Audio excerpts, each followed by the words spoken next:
One eyebrow arched slightly. She seemed somehow both amused and aggrieved. Perhaps it was whimsical, her accosting a white guy attempting to explain something to him of all people. "I heard what you said today," she continued in a quiet tone. "You know, at their residential school, the principal rewarded the boys when they memorized the 10 Commandments," she said, her eyes on me as if awaiting my reaction. "Uh-huh," I said a little impatiently as people milled all about us. One after another, right in his bedroom. Seeing my frowning ignorance, she continued, "If they could recite all the 10 Commandments, he ass-fucked them. That was their reward."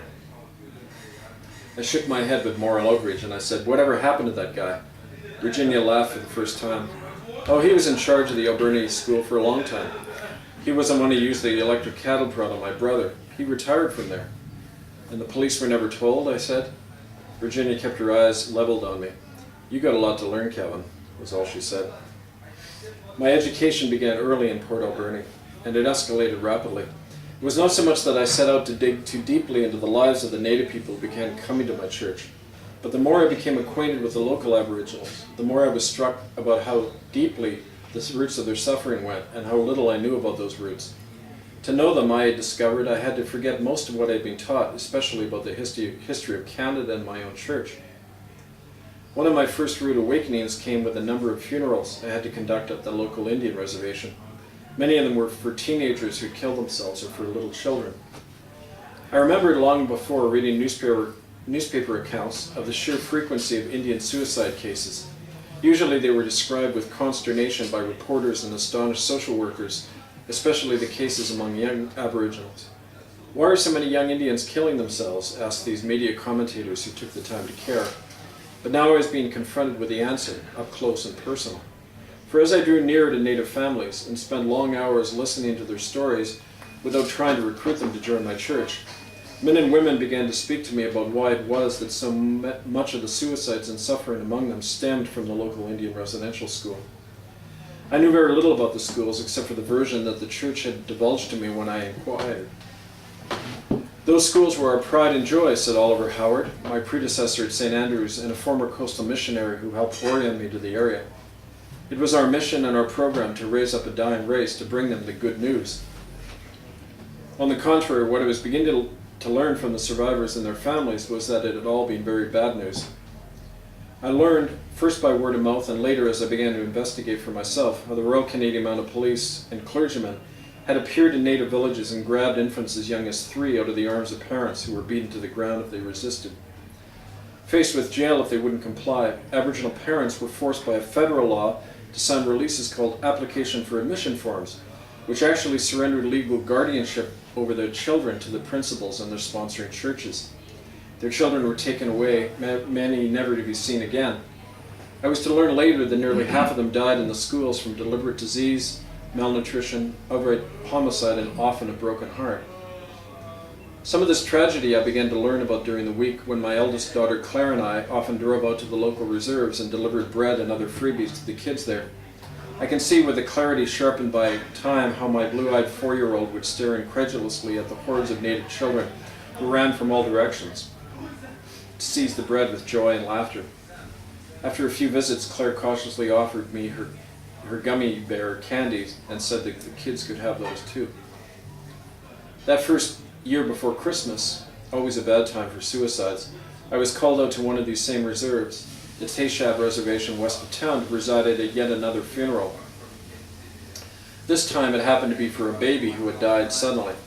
I'd been in town barely 6 months, but many of the local natives already knew about me. The family all met me on the front lawn, and the grandfather, Richard, as part of the funeral service, asked me to baptize each member of the family. "We all need protection," he said. "Protection from what?" I said. I thought at first that he was feeling insulted at the directness of my words, but then Richard took me by the arm, he led me to one side, and said quietly, "The soul of this child won't rest and will come back and claim one of us." I nodded, but far from understanding, I said, "Why won't he rest?" Richard looked at me carefully as if hesitating to take me into his confidence. Slowly he replied, "He's with all the other children who died there. None of them can rest."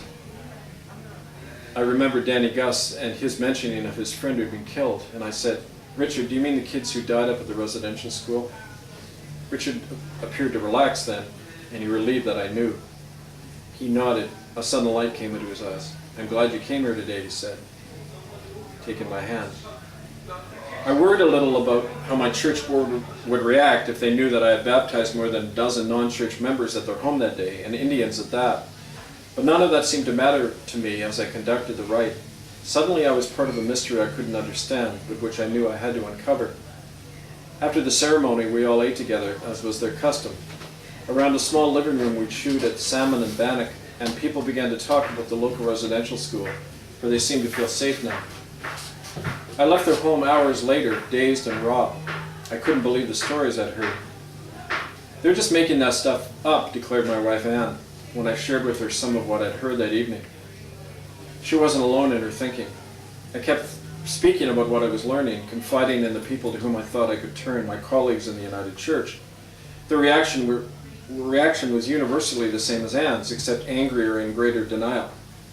"They hate us for taking their land, so they'll say anything bad about us," declared a former classmate of mine from seminary named Foster Freed, who would eventually help have me fired.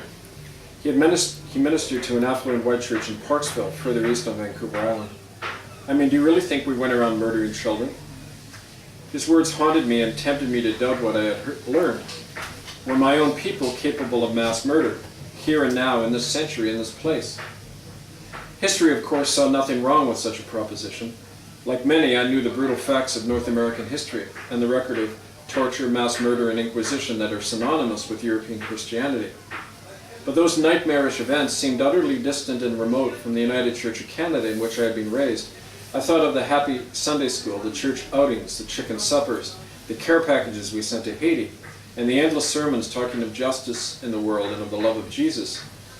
And yet the local native people had told me of seeing children being strapped into a homemade electric chair in the church's Alberni residential school basement, and how they jumped and even died from the electric shocks, of nails and needles rammed through the tongues of 5-year-olds for speaking their language, of little girls raped by clergymen and then murdered to hide the evidence of their pregnancy, of children lined up as if in a slave auction and carted off by visiting dignitaries, never to be seen again. Talk of two solitudes. Which reality was true, or were they both, or were neither? Back then, there was only one way I thought I could be sure, by learning more from the actual eyewitnesses and giving their voices a chance to be heard. I had no reason not to believe what I thought was the obvious, that if the church really knew the truth about what had gone on, it would not only own up to its sordid history, but would bring to justice those responsible. And so in the early days of 1993, I began to open my pulpit to the congregation as a kind of collective sermon, believing that if the voice of the people really is the voice of God, then no one would fear that voice. I'm going to give my voice a rest, so now you guys have to talk.